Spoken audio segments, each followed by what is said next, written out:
ওমর রাদিয়াল্লাহু তাআলা আনহু বলে, ও দুনিয়ার মানুষ, তোমরা বেশি বেশি জাহান্নামের কথা স্মরণ করো। ফাইন্না হাররাহা শাদীদ, কারণ হচ্ছে জাহান্নামের গরমের তীব্রতা বড় ভয়ঙ্কর। ওয়া ইন্না ক্বারাহা বাঈদ, জাহান্নামের গভীরতার কোনো তলদেশ খুঁজে পাওয়া যায় না। ওয়া ইন্না মাকামিআহা হাদীদ। উমর রাদিয়াল্লাহু তাআলা আনহু বলে, জাহান্নাম বড় ভয়ঙ্কর, বেশি বেশি জাহান্নামের কথা স্মরণ করো। কারণ জাহান্নামের যে হাতুড়িটা হবে সেটার হবে লোহার। এই লোহার হাতুড়ি দিয়ে যদি কোনো পৃথিবীর লাউ দুরিবা বিহা আলা জাবানিল্লাহ সারা তুরাবা। আল্লাহর নবীজি সাল্লাল্লাহু আলাইহি ওয়াসাল্লাম বলেন, জাহান্নামের শাস্তিগুলোর মধ্য থেকে একটা থাকবে হাতুড়ি। এই হাতুড়ি দিয়া যদি দুনিয়ার কোনো পাহাড়ের মধ্যে আঘাত দেওয়া হয়, পাহাড়ের মধ্যে একটা আঘাত দেওয়া হয়, দুনিয়ার বড় বড় পাথরগুলো সাথে সাথে মাটিতে ধুলা বালুর মতো উড়তে থাকবে, সেটা মাটি হয়ে যাবে মাটি। ফায়াদরুবু বিহা দরবাতান ইয়াসমাউহা মা বাইনাল মাশরিকি ওয়াল মাগরিবি ইল্লা সাকলাইন।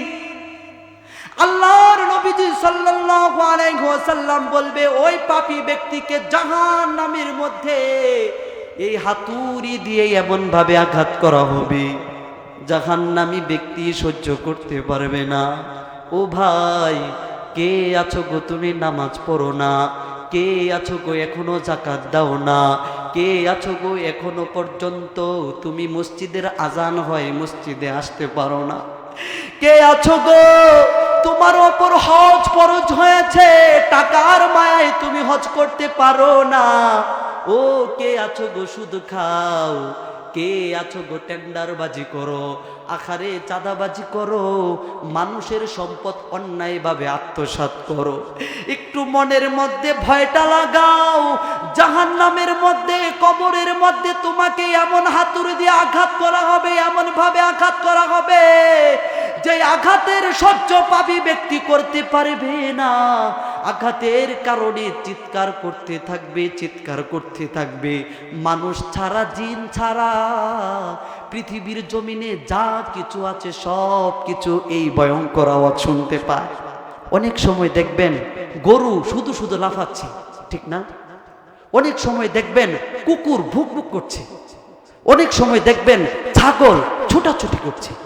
তার মানে বোঝা গেল, কবরের মধ্যে জাহান্নামী ব্যক্তিকে যখন হাতুড়ি দিয়ে, লোহার হাতুড়ি দিয়ে আঘাত করা হয়, আঘাতের সহ্য না করতে পেরে এই পৃথিবীর জমিনে মানুষ এবং জিন ছাড়া যা রয়েছে সকল কিছুই ওই আযাবের আঘাতের যন্ত্রণার কারণে ছটফট আর চিল্লাতে থাকে। ফায়াসিরু তুরাবা।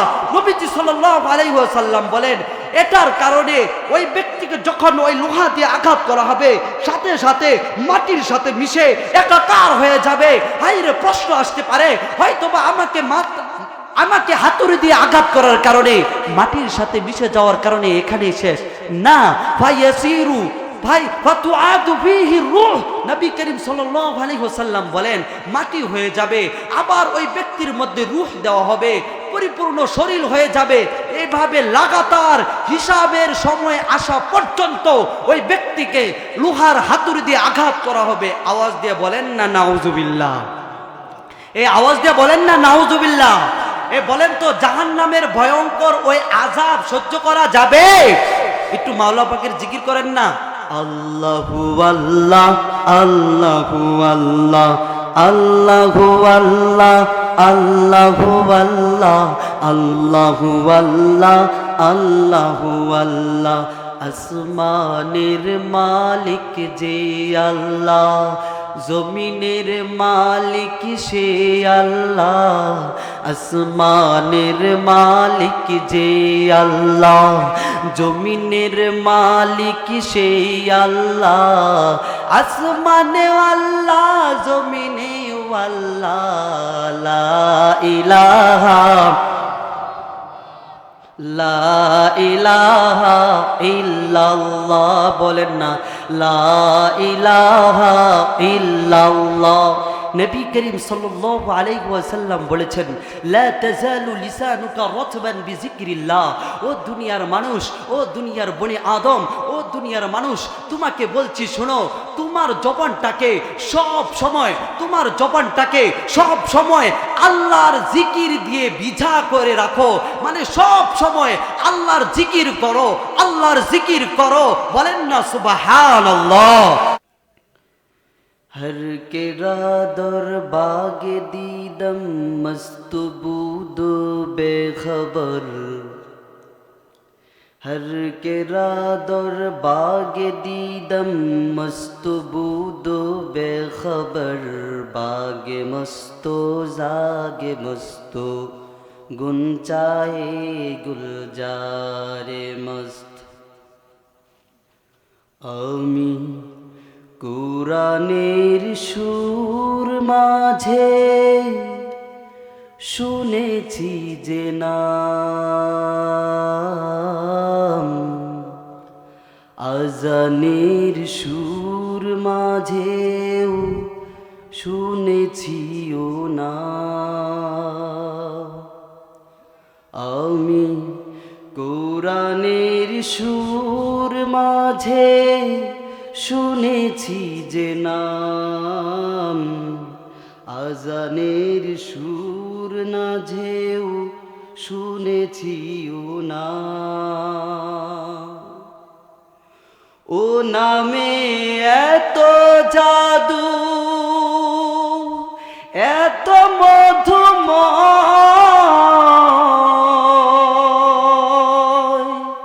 ও নাম নিয়ে সরভি ছড়ায়। ও নামে এত জাদু, এত মধুময়। ও নাম নিয়ে ফুল সরভি ছড়ায়। ও নামের সুর তুলে শুধু আমি চাই, হে রাসূল নাবিজি তোমায় আমি কুরআনের সুর মাঝে শুনেছি যে নাম। কুরআনের সুর মাঝেও শুনেছি ও নাম। আমি কুরআনের সুর মাঝে শুনেছি যে নাম, আজানের সুর মাঝেও শুনেছি ও নাম।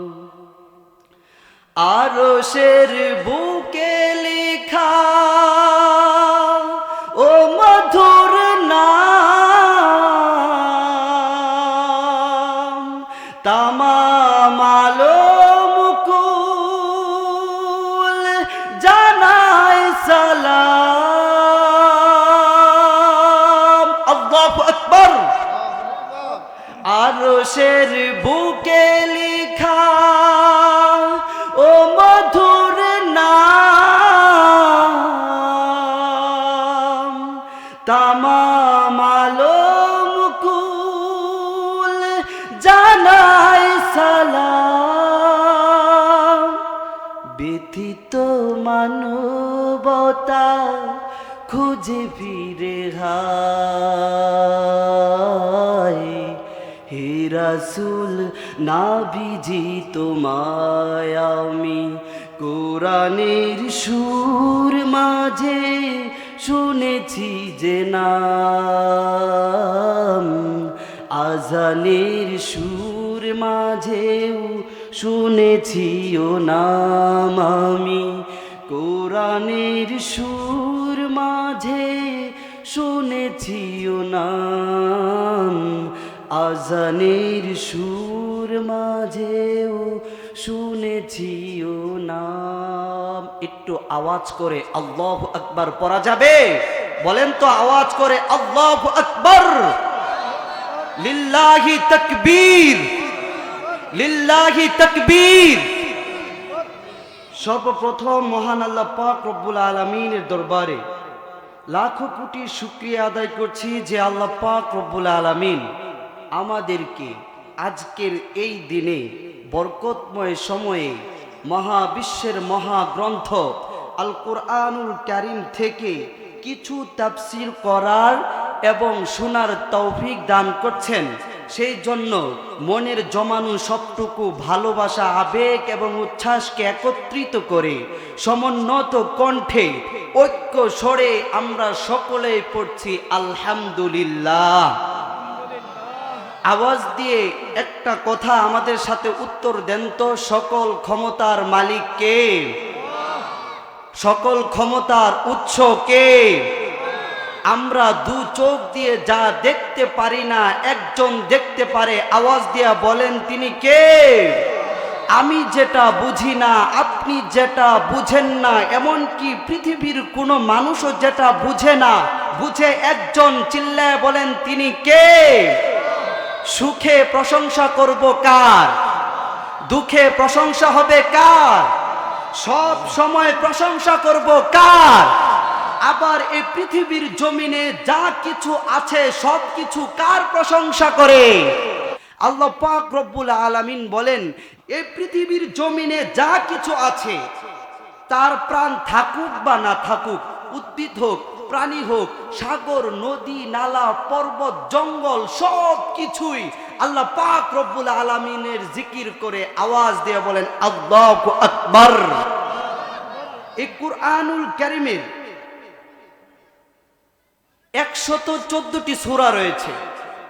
এর মধ্য থেকে 49 নম্বর সূরার নাম হচ্ছে সূরাতুল হুজুরাত। এই সূরাতুল হুজুরাতের 12 নম্বর আয়াত আল্লাহ পাক রব্বুল আলামিন ঘোষণা করছেন, ইয়া আইয়ুহাল্লাযীনা আমানুজতানিবু কাসীরাম মিনাজ-যন্নি ইন্না বা'দাজ-যন্নি ইসমুন ولا تجسسوا ولا يغتب بعضكم بعضا أيحب أحدكم أن يأكل لحم أخيه ميتا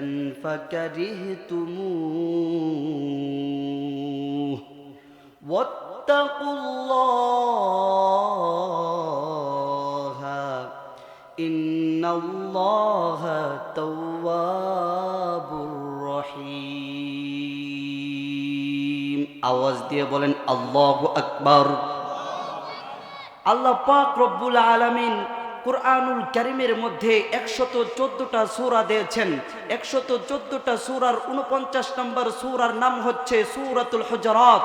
এই সূরাতুল হুজুরাতের 12 নম্বর আয়াতে ঘোষণা করছেন, ও দুনিয়ার ঈমানদারেরা, তোমরা বেশি বেশি ধারণা করা থেকে বিরত থাকো।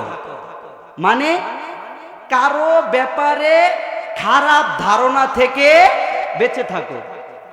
ইন্না বা'দাজ-যন্নি ইসমুন, কেননা কিছু কিছু ধারণা পাপের কারণ হয়ে থাকে। কিসের কারণ হয়? পাপের কারণ। আমরা একজনের প্রতি আরেকজনে খারাপ ধারণা করি না? এই সমাজের মধ্যে এটা আছে না নাই? এটা আছেই বলে এই ঈমানদারকে ডেকে আল্লাহ পাক রব্বুল আলামিন বলছেন, ও দুনিয়ার ঈমানদারেরা, তোমরা মানুষের প্রতি বেশি বেশি ধারণা থেকে, অর্থাৎ খারাপ ধারণা থেকে বেঁচে থাকো। কেননা কিছু ধারণা এরকম আছে যেটা পাপের কারণ হয়। আওয়াজ দিয়ে বলেন আল্লাহু আকবার। পরবর্তী অংশে আল্লাহ পাক রব্বুল আলামিন ঘোষণা করছেন, ওয়ালা তাজাসসু, তোমরা একে অপরের গোয়েন্দার মতো দুশ্চর্চা করো না।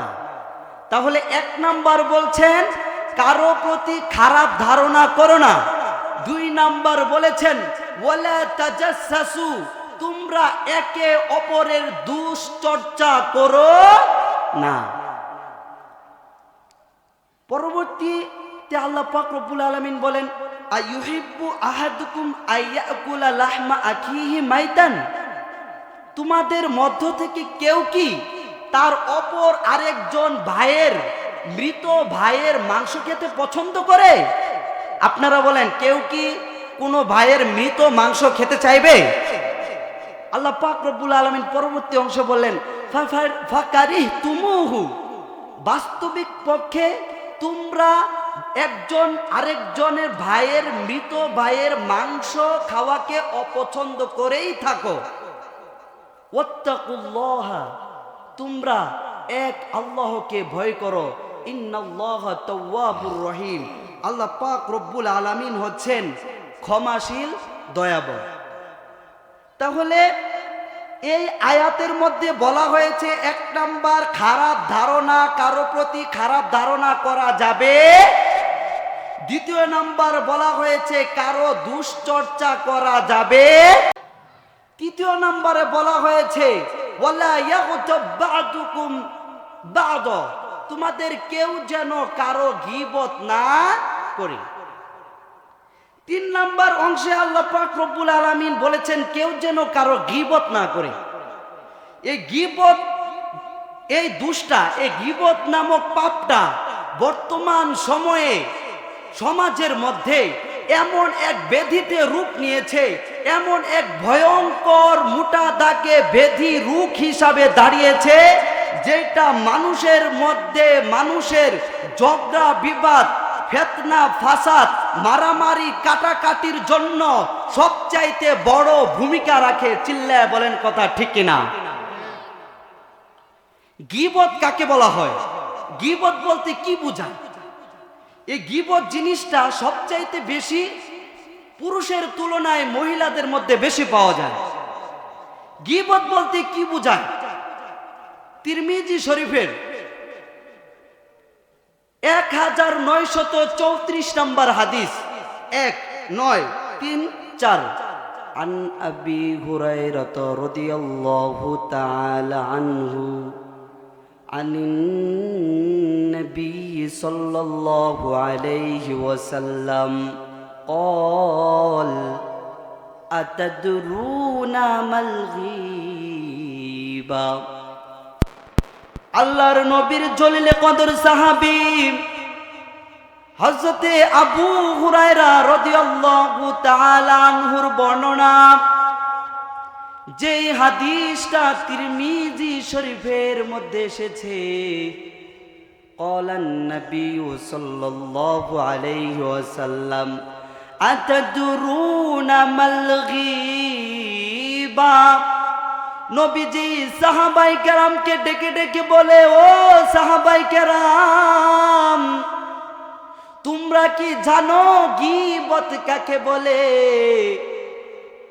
ক্বালু আল্লাহু ওয়া রাসূলুহু আ'লাম, ও পৃথিবীর মানুষ শুনো, আমাদের সমাজের মধ্যে যে ব্যাধি, যে পাপটা সবচাইতে বেশি ভূমিকা পালন করে, এর মধ্য থেকে একটা হলো গীবত। গীবত জিনিসটা কি? নবীজি সাহাবায়ে কেরামকে প্রশ্ন করেছে, ও সাহাবায়ে কেরাম, তোমরা কি জানো গীবত বলতে কি বোঝায়? ক্বালু আল্লাহু ওয়া রাসূলুহু আ'লাম, সাহাবায়ে কেরাম বলে, গীবত বলতে কি বুঝায় এটা আল্লাহ আর আল্লাহর রাসূল ভালো করে জানে। ক্বালা সাল্লাল্লাহু, সবাই বলেন সাল্লাল্লাহু, ক্বালা সাল্লাল্লাহু আলাইহি ওয়াসাল্লাম যিকরুকা আখাকা বিমা ইয়াকরাহু,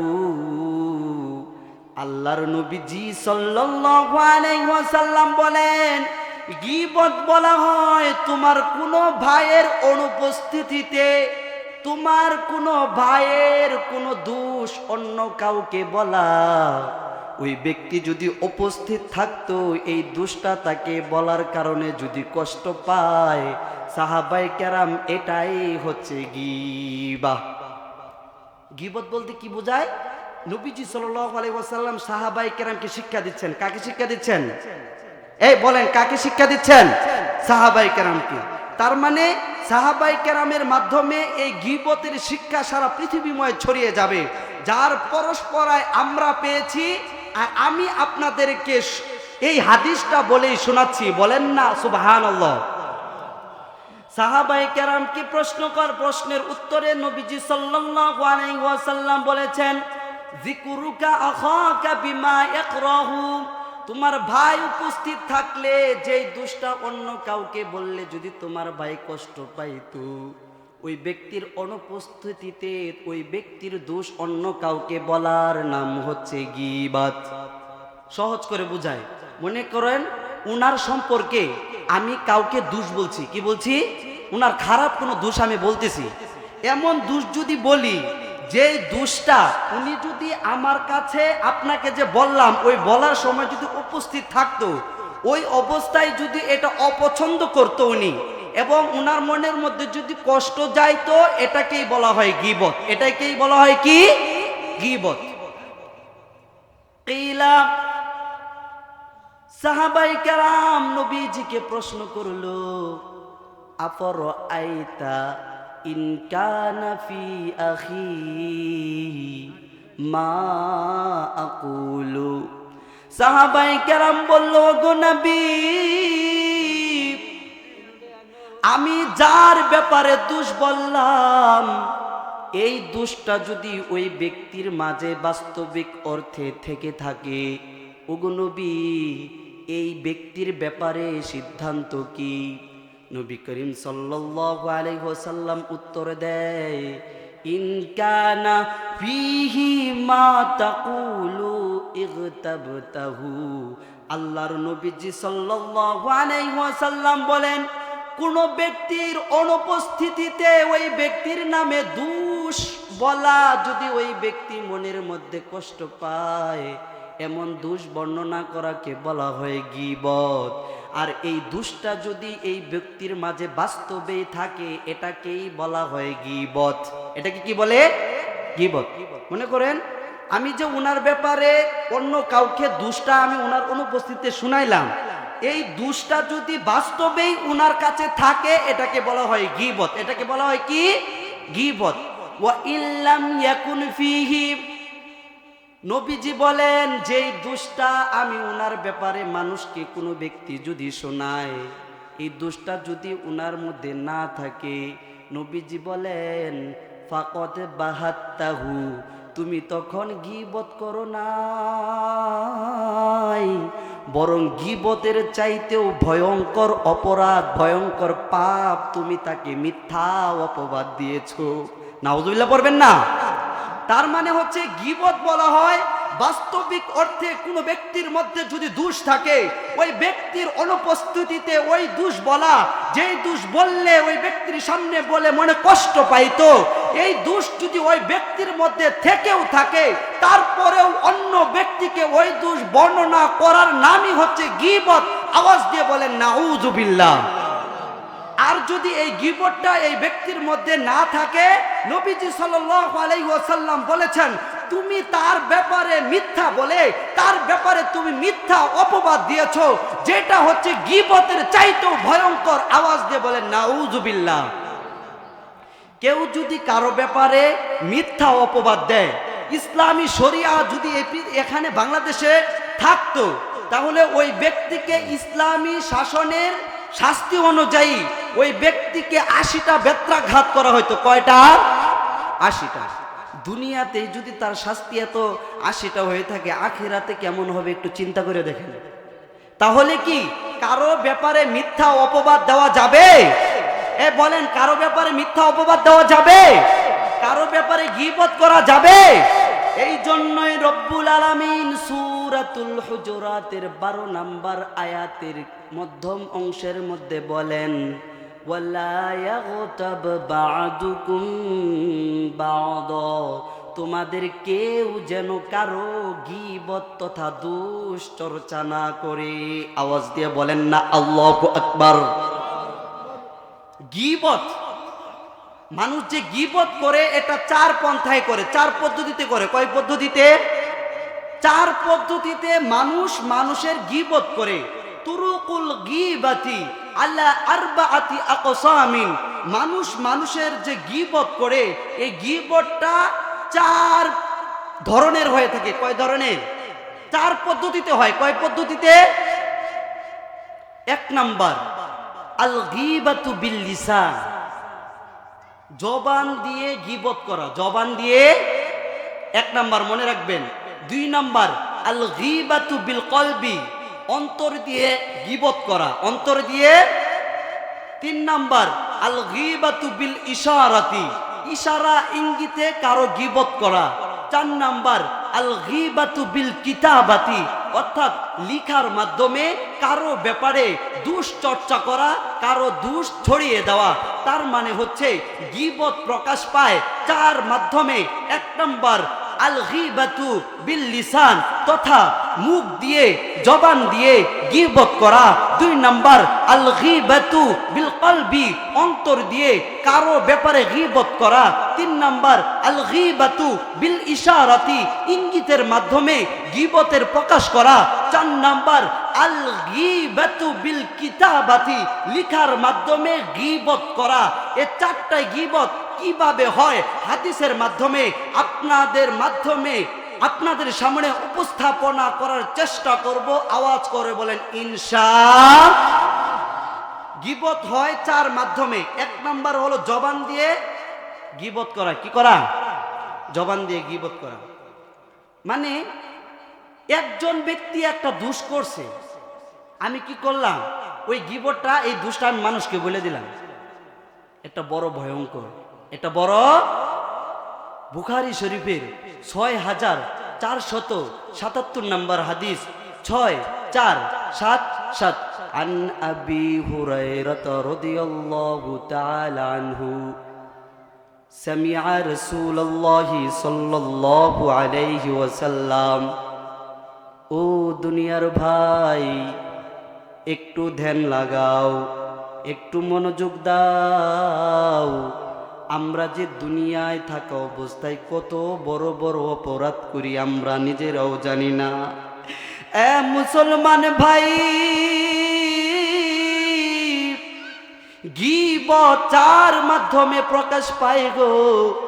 1 নাম্বার হলো জবানের মাধ্যমে গীবত প্রকাশ পায়।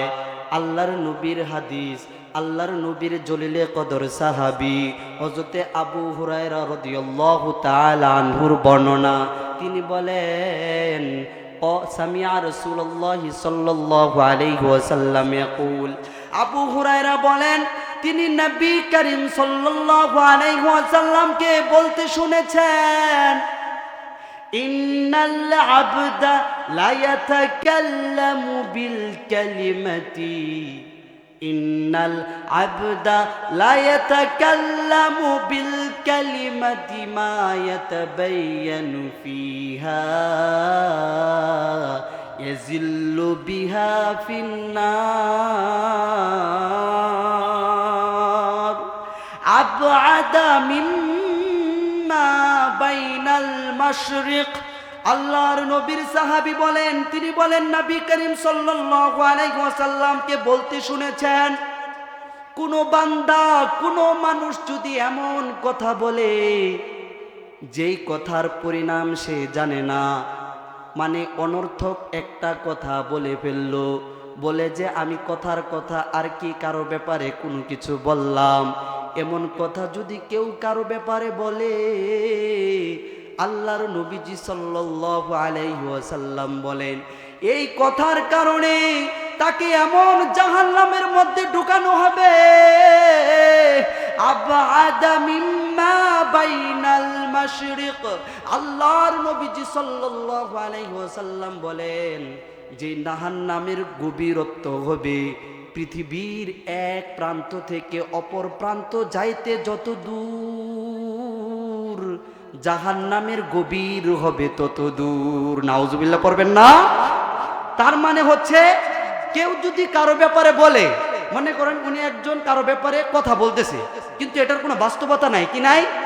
যখন আমি বললাম আপনি তার ব্যাপারে এই কথা বললেন কেন, বলে যে কথার কথা বললাম। কি বলে? কথার কথা বললাম।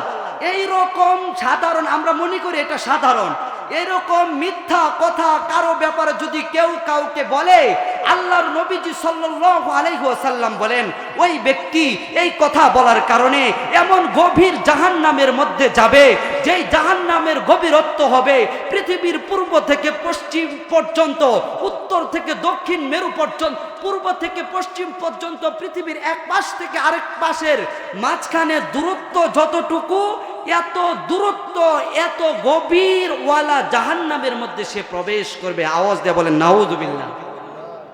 তাহলে বলেন তো গীবত করা যাবে? এ ভাই গীবত করা যাবে? এই জন্যই আল্লাহ পাক রব্বুল আলামিন বলেন লা ইয়াগতাব বা'দুকুম বা'দা। ও পৃথিবীর মানুষ, তোমরা একে অপরের পরনিন্দা করো না, তোমরা একে অপরের দোষ চর্চা করো না, তোমরা একে অপরের গীবত করো না। আওয়াজ দিয়ে বলেন না আল্লাহু আকবার। এ ভাই তাফসীরটা কি বোঝা যাচ্ছে? সুর দিয়ে সব আলোচনা বোঝা যায় না, সুর দিয়ে একটা আলোচনার পরিপূর্ণতায় পৌঁছা যায় না, একটা আলোচনার সফলতায় পৌঁছা যায় না। একটা আলোচনার সফলতা হলো ওইটা যেই আলোচনা শুনে আপনি এখান থেকে কিছু নিয়ে যেতে পারছেন এবং এই অনুযায়ী জীবন গঠন করতে পারছেন। চিল্লায় বলেন কথা ঠিক কিনা? গীবত করার দ্বিতীয় নম্বর পদ্ধতি হলো আল গীবাতু বিল কলব, অন্তর দিয়ে গীবত করা। কি করা? ইবনে হাজার হাইসামি রহমাতুল্লাহি আলাইহি বলেন আল গীবাতু বিল কলবি, অন্তর দিয়ে গীবত করা, এটার অর্থ হচ্ছে আত্তাজুন্না বিহা সু, কারো ব্যাপারে মন্দ ধারণা করা, মনে মনে কারো ব্যাপারে মন্দ ধারণা করা, কারো ব্যাপারে খারাপ ধারণা করা কি বলা হয়? অন্তরের গীবত। কি বলা হয়? অন্তরের গীবত। আমি কারো ব্যাপারে মনে মনে ধারণা করলাম লোকটা ভালো না, ওই দিন দেখলাম আমাদের সামনে দিয়ে হাফ প্যান্ট পরে হেঁটে যায়, এখন দেখি ওই ব্যক্তি এখন বড় বক্তা, এরকম বলে কি বলে না? বলে কি বলে না? ওই দিন দেখলাম প্রাইমারি মাদ্রাসায় পড়লো, আজকে দেখি সে A+ পেয়েছে 8-এ। কোথায়? হিংসা। মানে মনে মনে কারো ব্যাপারে গীবত করা। কি করা? আমি মুখ দিয়ে প্রকাশ করে নাই, আপনি মন দিয়ে কারো ব্যাপারে খারাপ ধারণা করেছেন, এটা হচ্ছে গীবতের অন্তর্ভুক্ত। আল্লাহর নবীজি সাল্লাল্লাহু আলাইহি ওয়াসাল্লাম বলেছেন লা ইয়াদখুলুল জান্নাতা নাম্মামুন। বুখারী মুসলিম শরীফ একত্রে এই হাদিসটা এসেছে। আল্লাহর নবীজি সাল্লাল্লাহু আলাইহি ওয়াসাল্লাম বলেছেন যেই ব্যক্তি পরনিন্দা চর্চা করে, কারো ব্যাপারে দুশ্চর্চা করে, কারো দোষ খোঁজার জন্য গোয়েন্দার মতো তার পিছনে লেগে থাকে, ওই ব্যক্তি কোনোদিন জান্নাতে প্রবেশ করবে না। আওয়াজ দিয়ে বলেন নাউযুবিল্লাহ। তাহলে বলেন তো গীবত করা যাবে? আল্লাহর নবীজি সাল্লাল্লাহু আলাইহি ওয়াসাল্লামের হাদিস, নবী করিম সাল্লাল্লাহু আলাইহি ওয়াসাল্লাম বলেছেন 5143 নম্বর হাদিস, বুখারী শরীফের বর্ণনা 5143। আন আবি হুরায়রা রাদিয়াল্লাহু তাআলা আনহু قال قال رسول الله صلى الله عليه وسلم إياكم الظن। ও পৃথিবীর মানুষ, তোমরা কারো ব্যাপারে খারাপ ধারণা থেকে বেঁচে থাকো। ফাইন্না যন্না আকযাবুল হাদিস। নবী করিম সাল্লাল্লাহু আলাইহি ওয়াসাল্লাম মন দিয়ে গীবত করা হয়, অন্তর দিয়ে গীবত করা হয়, এই সম্পর্কে বলেন আবু হুরায়রা রাদিয়াল্লাহু তাআলা আনহু, নবীজি সাল্লাল্লাহু আলাইহি ওয়াসাল্লাম বলেছেন ফাইন্না যন্না আকযাবুল হাদিস। এই পৃথিবীর জমিনে যত মিথ্যা কথা বলা হয়, এই মিথ্যা কথাগুলোর মধ্যে সবচাইতে বড় মিথ্যা কথা হচ্ছে কোন ব্যক্তি কারো ব্যাপারে মন দিয়ে খারাপ ধারণা করা। আওয়াজ দিয়ে বলেন নাউয। তাহলে বলেন তো মন দিয়ে গীবত করা যাবে? ভাই মন দিয়ে গীবত করা যাবে? তার মানে বোঝা গেল, এই হাদিস দ্বারা প্রমাণ হয়ে গেল গীবতের দ্বিতীয় নাম্বার পদ্ধতি, অর্থাৎ মন দিয়ে গীবত করা, যেটা করা যাবে না। চিল্লায় বলেন কথা ঠিক কিনা? তৃতীয় নাম্বার হচ্ছে আল গীবাতু বিল ইশারা, ইঙ্গিত দিয়ে গীবত করে। কি করে? মনে করেন একজন খাটো ব্যক্তি, আপনি অন্য কাউকে বুঝাচ্ছেন, কি বললাম? কত বড় ব্যক্তি, বয়স 40, দেখা যায় বাচ্চার মতো। আমরা ওই ব্যক্তিকে কি করলাম? ইঙ্গিতের মাধ্যমে এটা বুঝাইলাম যে এই ব্যক্তিটাকে তুচ্ছ করলাম আমি, ঠিক না? এটা গীবত করা। কি করা? গীবত করা। নবীজি সাল্লাল্লাহু আলাইহি ওয়াসাল্লামের হাদিস, যেই হাদিসটা নবী করিম সাল্লাল্লাহু আলাইহি ওয়াসাল্লামের হাদিস 6743 সম্ভবত। নবী করিম সাল্লাল্লাহু আলাইহি ওয়াসাল্লামের প্রিয়তমা স্ত্রী হযরত আম্মা জান আয়েশা রাদিয়াল্লাহু তাআলা আনহু বলেন, মুসনাদে আহমদের 25703 নম্বর হাদিস, 25703। আম্মা জান হযরত আয়েশা রাদিয়াল্লাহু তাআলা আনহার বর্ণনা। আন আয়েশা রাদিয়াল্লাহু তাআলা আনহা ক্বালাত, নবীর প্রিয়তমা স্ত্রী নবী করিম সাল্লাল্লাহু আলাইহি ওয়াসাল্লামকে একটা কথা বলছে। আম্মা জান হযরত আয়েশা রাদিয়াল্লাহু তাআলা আনহা বলেন, দাখালাত ইমরাআতুন কাসীরাতুন ইলান নবী, সবাই বলেন সাল্লাল্লাহু আলাইহি ওয়াসাল্লাম। আল্লাহর নবীর প্রিয়তমা স্ত্রী আম্মা জান হযরত আয়েশা রাদিয়াল্লাহু তাআলা আনহা বলেন, একজন খাটো মহিলা নবী করিম সাল্লাল্লাহু আলাইহি ওয়াসাল্লামের দরবারে এসে উপস্থিত হয়েছে। নবী করিম সাল্লাল্লাহু আলাইহি ওয়াসাল্লামকে ফাকুলতু, আম্মা জান আয়েশা বলেন, ফাকুলতু হাকাযা ওয়া হাকাযা ওয়া আশারতু বিআন্নাহা ইমরাআতুন কাসীরা। আম্মা জান হযরত আয়েশা রাদিয়াল্লাহু তাআলা আনহা বলেন, একজন খাটো মহিলা নবীর দরবারে এসে উপস্থিত হয়েছে। নবীজিকে আম্মা জান আয়েশা ইঙ্গিত দিয়া দেখায়, এই মহিলাটা তো খাটো। বলেন কি? কে বলতেছেন? আম্মা জান আয়েশা। এই অপরাধটা কে করেছেন? আম্মা জান আয়েশা।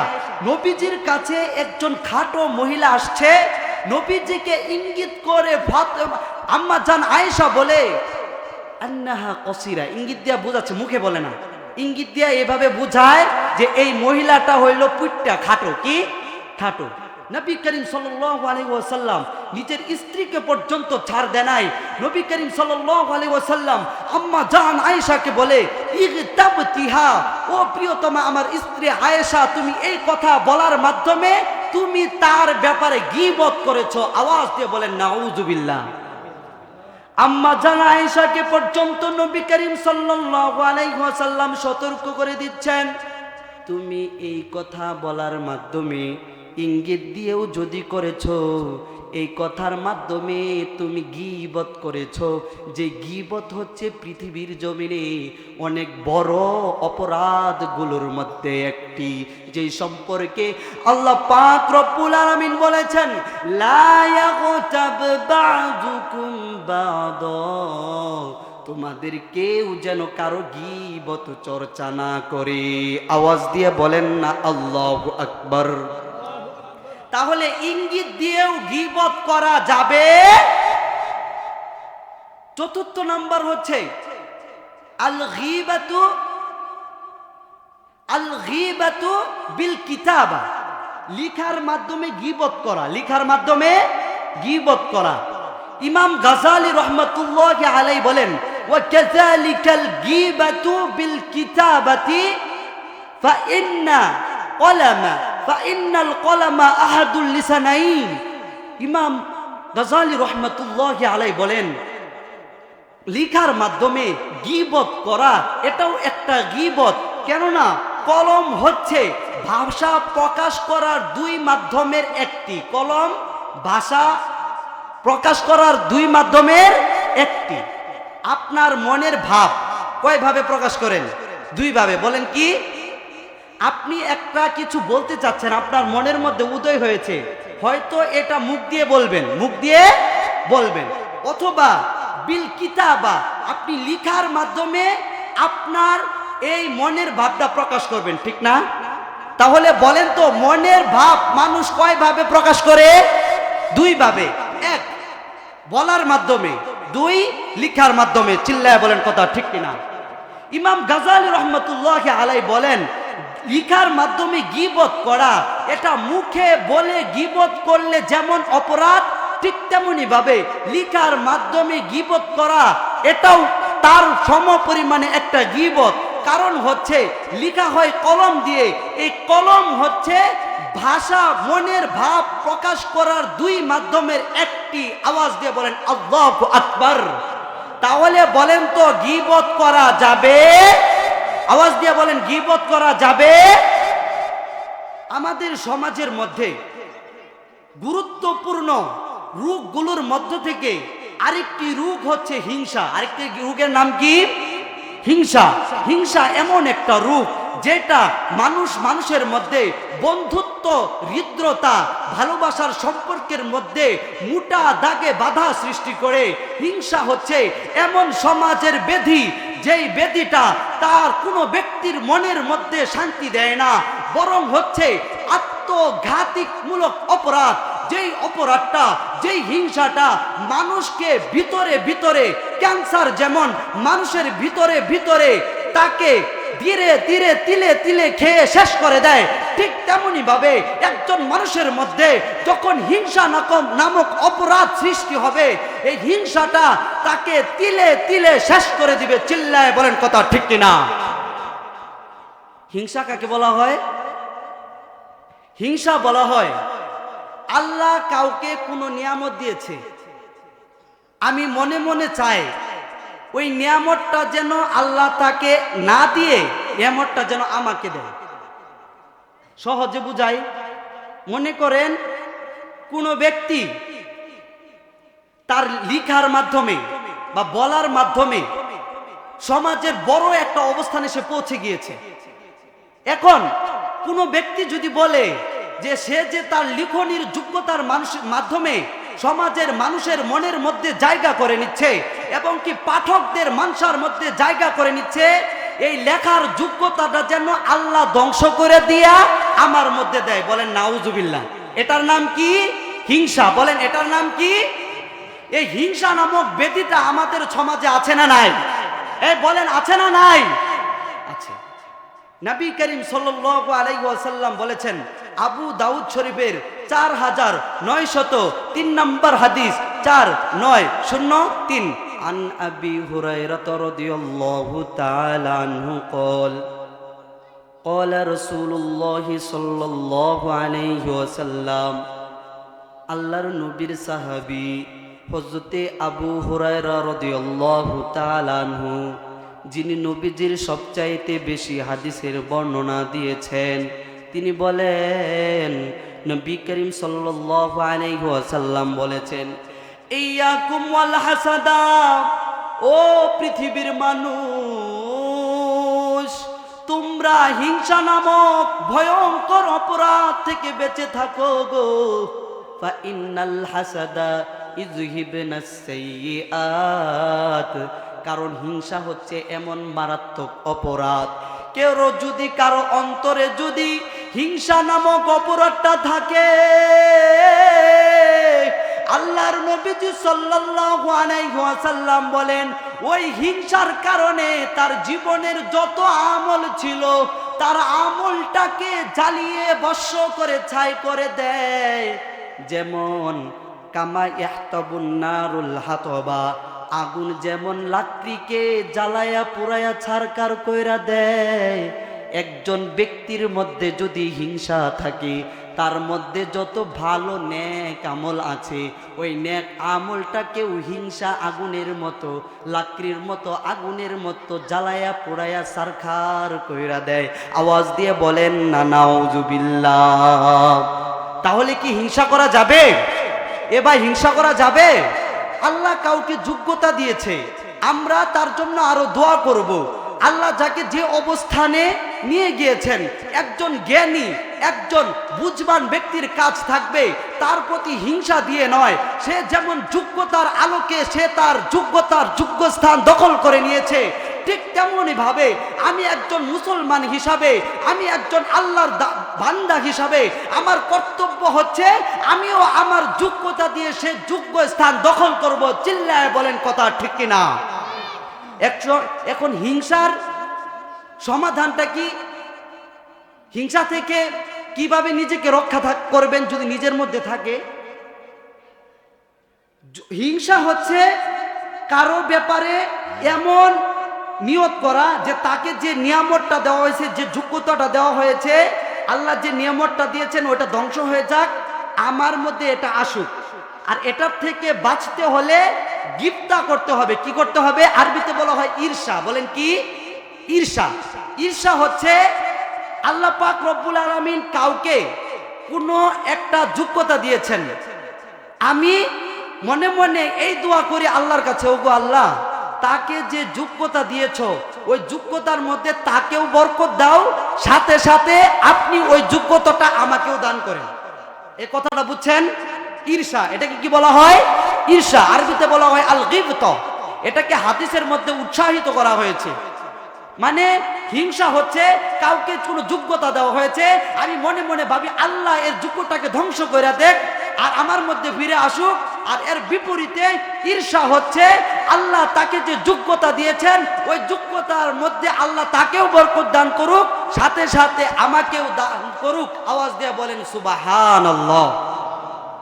তার মাধ্যমে স্পষ্ট হয়ে গেল গীবত এই পৃথিবীর জমিনে যত অপরাধ রয়েছে সকল অপরাধের মধ্যে অন্যতম অপরাধ হচ্ছে গীবত, অন্যতম অপরাধ হচ্ছে হিংসা।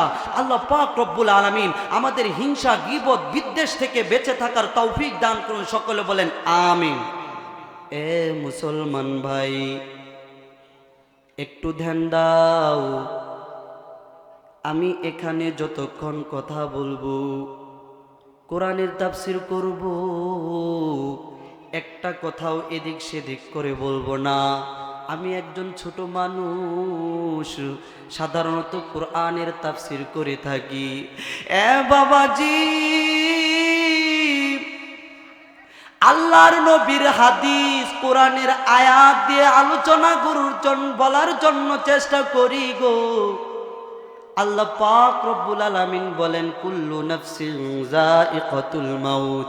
এই পৃথিবীর জমিনে যত মানুষ আছে, প্রাণবান বস্তু আছে, সকল কিছুই মৃত্যুর স্বাদ গ্রহণ করবে। ও পর্দার আড়ালের মা, একটু মনোযোগ দিয়ে আলোচনাটা শুনো না, হয়তোবা এই আলোচনাটা আপনার জীবনের জন্য পাথেয় হয়ে যাইতে পারে। এ মুসলমান ভাই, মৃত্যু এমন একটা জিনিস যেটা হচ্ছে পৃথিবীর সবচাইতে নিশ্চিত বিষয়, কিন্তু আমরা আমাদের চল চালনে, উঠা বসায়, বেশভূষা, অবস্থা দৃষ্টে মনে হয়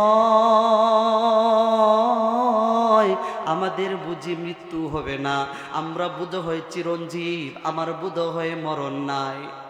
আল্লাহর নবীর সাহাবীরা যারা দুনিয়ায় থাকা অবস্থায় জান্নাতের সার্টিফিকেট পেয়েছে, তারা পর্যন্ত মৃত্যুকে নিয়ে এত চিন্তা করত।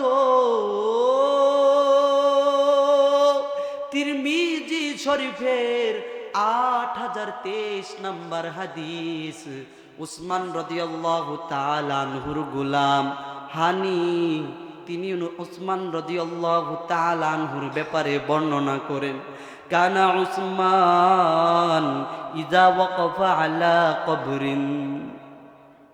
এ মুসলমান ধ্যান দাও, উসমান গনি রাদিয়াল্লাহু তাআলা আনহু মৃত্যু নিয়ে কেমন চিন্তা করত।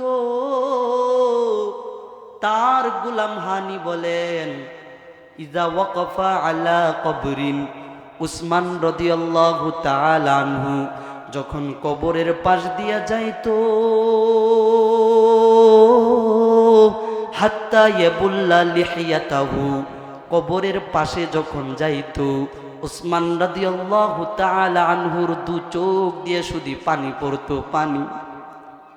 উসমান রাদিয়াল্লাহু তাআলা আনহু কবরের পাশে যাইয়া এমন কান্না করতো, অতিরিক্ত কান্নার কারণে হাত্তা ইয়াবুল্লা লিহিয়াতাহু, হানি বলেন তার দাড়িগুলো ভিজে ভিজে চুপচুপা হয়ে যাইতো। ইলা তুযকারু লাকাল জান্নাতু ওয়ান নার, তার গোলাম তার দাস হানি রহমাতুল্লাহি আলাইহি বলে, ওগো উসমান, তোমার সামনে তুযকারু লাকাল জান্নাতু ওয়ান নার, জান্নাতের আলোচনা করা হয়, জাহান্নামের আলোচনা করা হয়, কিন্তু তখন আপনি এমন শিশুর মতো কান্না করেন না। কিন্তু যখন আপনি কবরের পাশ দিয়ে যান, ওগো উসমান, আপনি কেন শিশুর মতো কান্না করেন?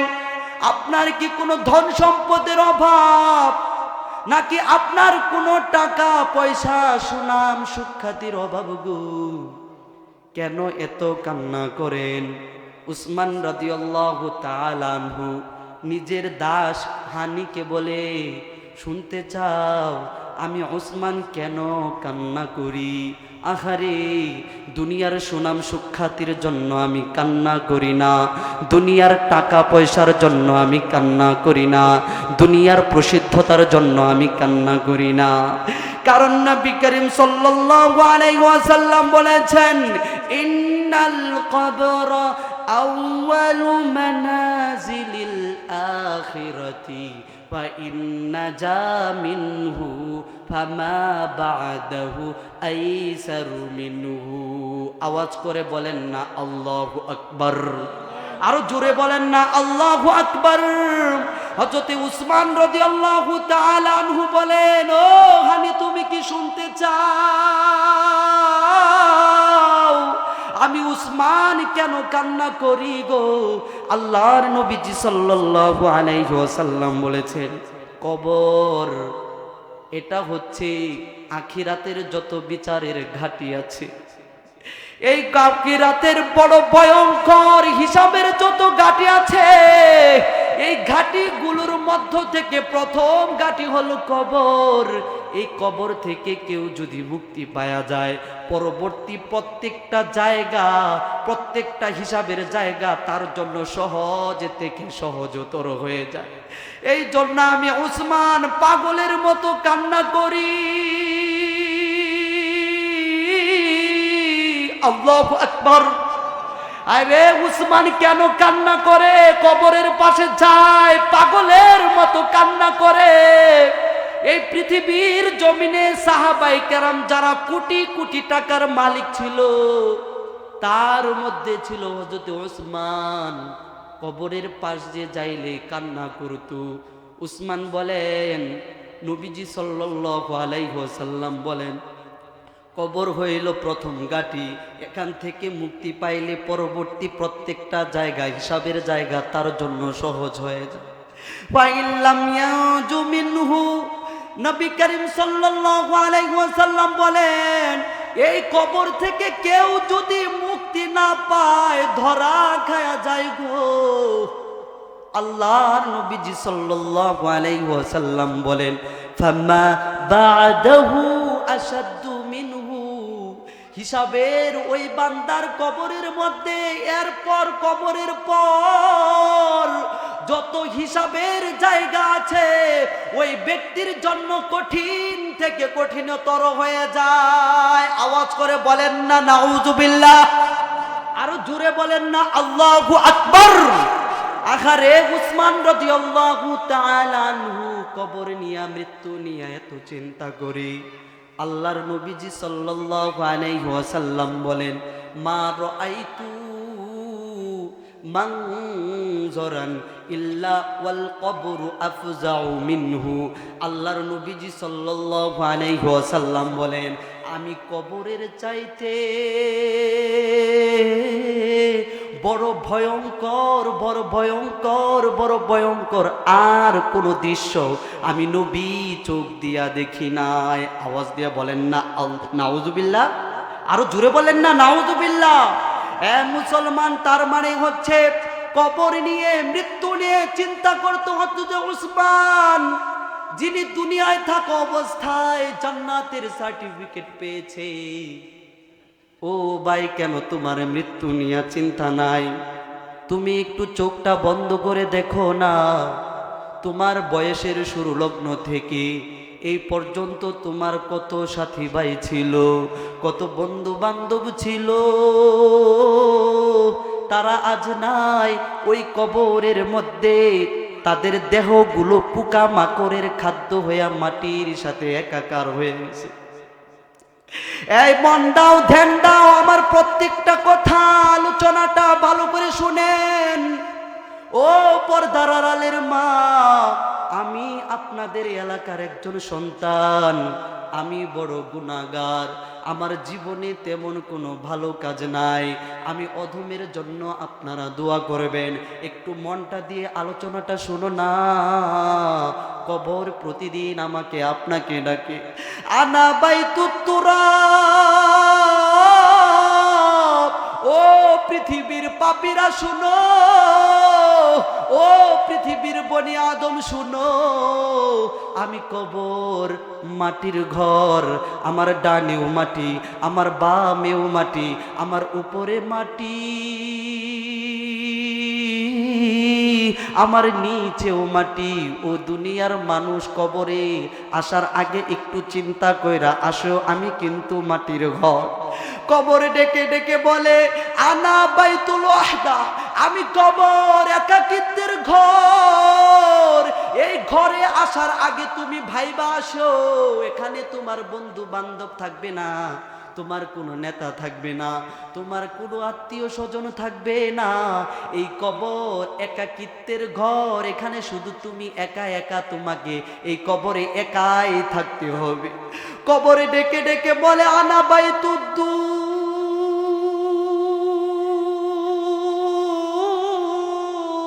আল্লাহু আকবার। আল্লাহ পাক রব্বুল আলামিনের সাহাবীর বর্ণনা, নবী করিম সাল্লাল্লাহু আলাইহি ওয়াসাল্লাম বলেছেন, কবর তোমাকে প্রতিদিন ডেকে ডেকে বলে, আমি পোকামাকড়ের ঘর। এই কবরে কিন্তু তুমি যদি কবরের সামানা না নিয়ে যাও, তোমাকে কবরের মধ্যে এমন কিছু পোকা আছে, তোমার দেহটাকে পিল পিল পিল পিল পিল পিল করে খাবে। আওয়াজ দিয়ে বলেন না নাউযুবিল্লাহ, আরো জোরে বলেন না নাউযুবিল্লাহ। তার মানে মসজিদের খাটিয়া আপনার জন্য অপেক্ষা করছে, কখন পৃথিবীর কেউ জানে? মানুষ কই যায় রে,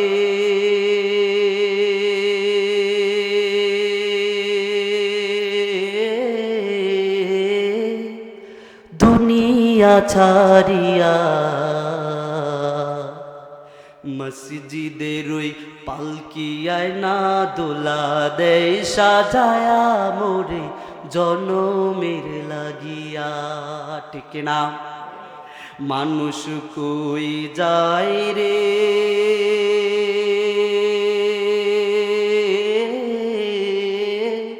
দুনিয়া ছাড়িয়া, মসজিদের ওই পালকিয়ায় না দোলা দেয় সাজায়া তারে জনমের লাগিয়া। মসজিদের ওই পালকিয়ায় না দোলা দেয় সাজায়া তারে জনমের লাগিয়া। ছেলে মেয়ে নববধূর প্রেমেতে মজিয়া, ছেলে মেয়ের নববধূর প্রেমেতে মজিয়া, এই নামাজ রোজা সব খোয়াইলা দুনিয়ায় আসিয়া। ঠিক না? ছেলে মেয়ে নববধূর প্রেমেতে মজিয়া, নামাজ রোজা সব খোয়াইলা দুনিয়ায় আসিয়া। সেই ছেলেরাই কাফন দেবে,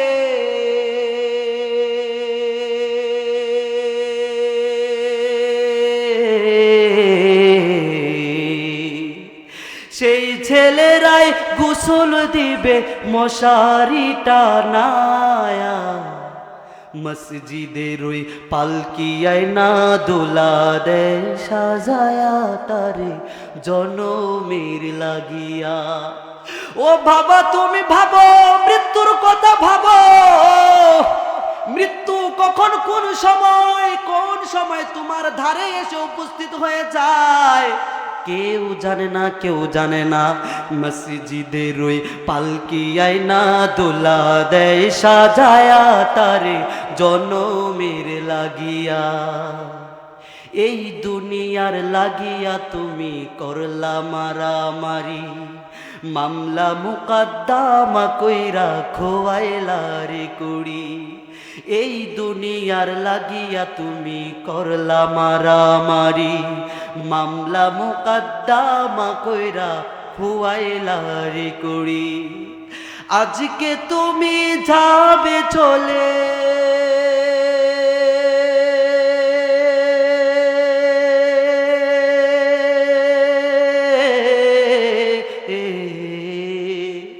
আজকে তুমি যাবে চবে সব কিছু ফেলিয়া। মসজিদের ওই পালকি আয়না দোলা দেয় সাজায়া তারে জনমের লাগিয়া। মানুষ কই যায় রে,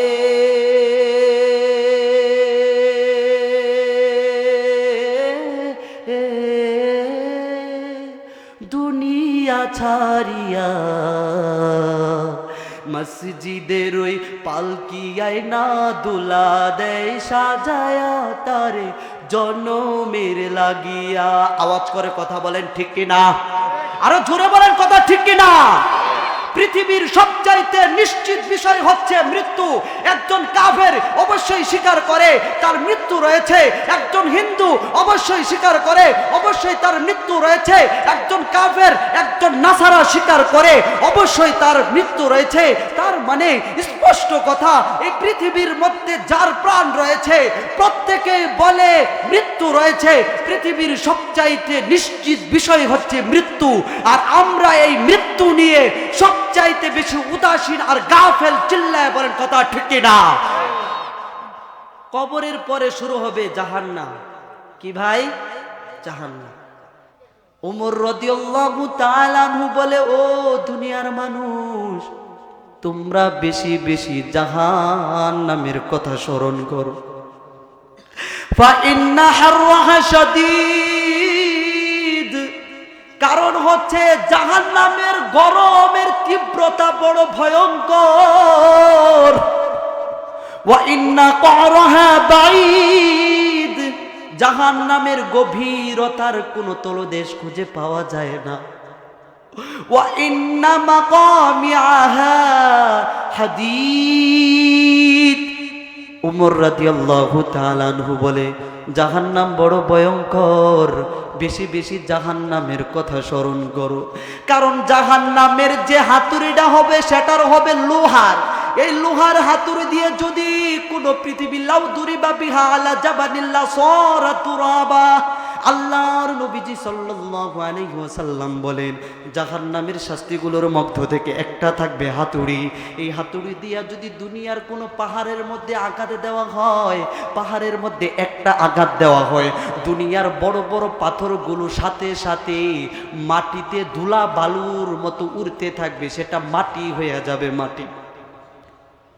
فيضرب بها ضربة يسمعها ما بين المشرق والمغرب إلا الثقلين। আল্লাহর নবীজি সাল্লাল্লাহু আলাইহি ওয়াসাল্লাম বলবে, ওই পাপী ব্যক্তিকে জাহান্নামের মধ্যে এই হাতুড়ি দিয়ে এমন ভাবে আঘাত করা হবে জাহান্নামী ব্যক্তি সহ্য করতে পারবে না। ও ভাই, কে আছো গো তুমি নামাজ পড়ো না? কে আছো গো এখনো যাকাত দাও না? কে আছো গো এখনো পর্যন্ত তুমি মসজিদের আজান হয় মসজিদে আসতে পারো না? কে আছো গো তোমার ওপর হজ ফরজ হয়েছে, টাকার মায়ায় তুমি হজ করতে পারো না? ও কে আছো গো সুদ খাও? কে আছো গো টেন্ডারবাজি করো, আখারে চাঁদাবাজি করো, মানুষের সম্পদ অন্যায়ভাবে আত্মসাৎ করো? একটু মনের মধ্যে ভয়টা লাগাও, জাহান্নামের মধ্যে কবরের মধ্যে তোমাকে এমন হাতুড়ি দিয়ে আঘাত করা হবে, এমন ভাবে আঘাত করা হবে যে আঘাতের সহ্য পাপী ব্যক্তি করতে পারবে না। আঘাতের কারণে চিৎকার করতে থাকবে, চিৎকার করতে থাকবে। মানুষ ছাড়া, জিন ছাড়া পৃথিবীর জমিনে যা কিছু আছে সব কিছু এই ভয়ঙ্কর আওয়াজ শুনতে পায়। অনেক সময় দেখবেন গরু শুধু শুধু লাফাচ্ছে, ঠিক না? অনেক সময় দেখবেন কুকুর ভুক ভুক করছে, অনেক সময় দেখবেন ছাগল ছোটাছুটি করছে। তার মানে বোঝা গেল কবরের মধ্যে জাহান্নামী ব্যক্তিকে যখন হাতুড়ি দিয়ে, লোহার হাতুড়ি দিয়ে আঘাত করা হয়, আঘাতের সহ্য না করতে পেরে এই পৃথিবীর জমিনে মানুষ এবং জিন ছাড়া যা রয়েছে সকল কিছুই জাহান ওই আযাবের আঘাতের যন্ত্রণার কারণে ছটপট আর চিল্লাতে থাকে। ফায়াসিরু তুরাবা, নবীজি সাল্লাল্লাহু আলাইহি ওয়াসাল্লাম বলেন এটার কারণে ওই ব্যক্তিকে যখন ওই লোহা দিয়ে আঘাত করা হবে সাথে সাথে মাটির সাথে মিশে একাকার হয়ে যাবে। হায়রে, প্রশ্ন আসতে পারে হয়তোবা আমাকে হাতুড়ি দিয়ে আঘাত করার কারণে মাটির সাথে মিশে যাওয়ার কারণে এখানেই শেষ না। ফায়াসিরু ভাই ফাতুআদু ফীহি রূহ, নবী করিম সাল্লাল্লাহু আলাইহি ওয়াসাল্লাম বলেন মাটি হয়ে যাবে, আবার ওই ব্যক্তির মধ্যে রূহ দেওয়া হবে, পরিপূর্ণ শরীর হয়ে যাবে। এইভাবে লাগাতার হিসাবের সময় আসা পর্যন্ত ওই ব্যক্তিকে লোহার হাতুড়ি দিয়ে আঘাত করা হবে। আওয়াজ দিয়ে বলেন না নাউজুবিল্লাহ, এই আওয়াজ দিয়ে বলেন না নাউজুবিল্লাহ। এ বলেন তো জাহান্নামের ভয়ঙ্কর ওই আযাব সহ্য করা যাবে? একটু মাওলা পাকের জিকির করেন না, আল্লাহু আল্লাহ আল্লাহু আল্লাহ আল্লাহু আল্লাহ আল্লাহু আল্লাহ আল্লাহু আল্লাহ আল্লাহু আল্লাহ। আসমানের মালিক যে আল্লাহ, জমিনের মালিক সে আল্লাহ। আসমানের মালিক যে আল্লাহ, জমিনের মালিক সে আল্লাহ। আসমানে আল্লাহ, জমিনে আল্লাহ, লা ইলাহা লা ইলাহা ইল্লাল্লাহ, বলেন না লা ইলাহা ইল্লাল্লাহ। নবী করিম সাল্লাল্লাহু আলাইহি ওয়াসাল্লাম বলেছেন লা তাজালু লিসানুকা রাতবান বিযিকরিল্লাহ। ও দুনিয়ার মানুষ, ও দুনিয়ার বনি আদম, ও দুনিয়ার মানুষ, তোমাকে বলছি শোনো, তোমার জবানটাকে সব সময়, তোমার জবানটাকে সব সময় আল্লাহর জিকির দিয়ে ভিজা করে রাখো। মানে সব সময় আল্লাহর জিকির করো, আল্লাহর জিকির করো। বলেন না সুবহানাল্লাহ, বলেন না আল্লাহু আল্লাহ আল্লাহু আল্লাহ। জাহান্নামটা, যে ব্যক্তি জাহান্নামের উপযুক্ত হবে ওই ব্যক্তির আকৃতির ধারণা কত ভয়ঙ্কর হবে শুনবেন। আল্লাহর নবীর সাহাবী হযরত আনাস ইবনে মালিক রাদিয়াল্লাহু তাআলা আনহুর বর্ণনা, তিনি বলেন নবী করিম সাল্লাল্লাহু আলাইহি ওয়াসাল্লাম বলেছেন ইন্না জিলদা গিলাজিল কাফিরি ইসনানি ওয়া আরবাউনা জিরাআ। আল্লাহর নবীজি সাল্লাল্লাহু আলাইহি ওয়াসাল্লাম বলেন যেই ব্যক্তি জাহান্নামের উপযুক্ত হবে ওই ব্যক্তির চামড়ার পুরুত্ব হবে 42 গজ। কয় গজ? আমার যে চামড়াটা আছে একটা টুকা দিলে, টান দিলে, খামচা দিলে ছিঁড়ে যায়, তার মানে 1 সুতাও হবে না, 1 সুতাও।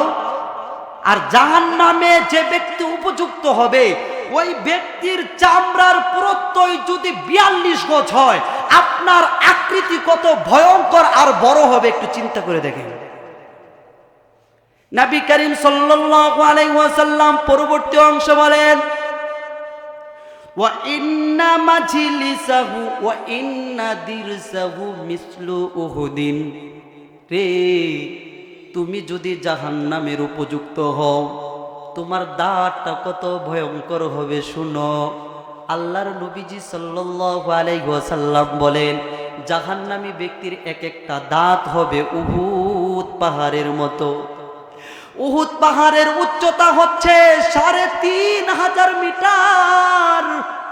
ও দুনিয়ার পাপীরা, কে আছো এখনো পর্যন্ত আল্লাহওয়ালা মানুষের সাথে সম্পর্ক করতে পারলা না, আলেম উলামাদের সাথে জীবন গড়তে পারলা না, আঘারে হিংসা ছাড়তে পারলা না, আঘারে গীবত ছাড়তে পারলা না। আল্লাহর নবী বলেন তুমি যদি জাহান্নামে যাও তোমার দাঁতের এমন ভয়ঙ্কর অবস্থা হবে, একটা একটা দাঁত হবে উহুদ পাহাড়ের সমান। ওয়া ইন্না মাজলিসাহু কামা বাইনাল মাক্কাতা ওয়াল মদিনা। আল্লাহর নবীজি সাল্লাল্লাহু আলাইহি ওয়াসাল্লাম বলেন, জাহান্নামী ব্যক্তির বসার জন্য জায়গা লাগবে মক্কা থেকে মদিনা যাইতে যত দূরত্ব, তার মানে গুগলে আপনি সার্চ দিবেন মক্কা থেকে মদিনার দূরত্ব হচ্ছে 434 কিলোমিটার। একটু চিন্তা কইরা দেখো না, আমি বসার জন্য জায়গা নিয়েছি মাত্র 1 ফুট। আখারে তুমি যদি জাহান্নামের উপযুক্ত হও, তোমার বসার জায়গাটাই হবে 434 কিলোমিটার। এ ভাই ভেবে দেখো তোমার অবস্থা কত ভয়ঙ্কর হবে। আল্লাহর নবীর সাহাবী হযরত নু'মান বিন বাশির রাদিয়াল্লাহু তাআলা আনহুর বর্ণনা, নবী করিম সাল্লাল্লাহু আলাইহি ওয়াসাল্লাম বলেছেন, ইন্না আহওয়ানা আহলিন নার আযাবান ইয়াউমাল কিয়ামা।